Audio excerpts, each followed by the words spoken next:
Here's an interesting one. How do I retain so much information regarding clinical herbalism, and how do I store it? Notebooks, flags and reference books, or just memory? Well, Mason, that's an interesting question you've come up with.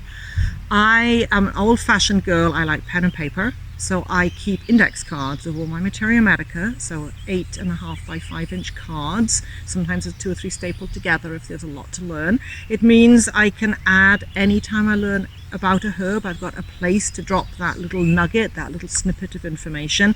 Now my students will do it digitally, but I like paper, and I like to carry those cards around. If I go to teach a class, I'll take a stack of cards and I'll teach from those cards. They're just bullet point memory jogger stuff. So some of them go back to the 1980s when I was in herb school, and I know that because they're written with an ink pen, and that was 1980s.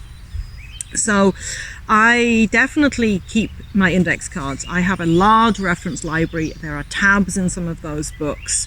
Obviously I do a lot of stuff on the internet. I do have a huge amount of information in my computer, and for better or worse I have a pack rat brain, so I seem to manage to hold on to a lot of data. Not always what I want to remember or when I need to remember it. So I remember things like my 5-year-old school friend's teddy bear's name.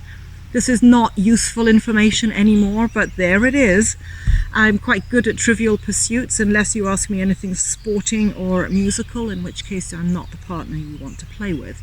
But factoids seem to find a place to dwell in my busy brain. So a lot of it just comes out. Sometimes I don't know what I'm going to say until someone asks a question and I start to speak, and there it is. And sometimes it doesn't work.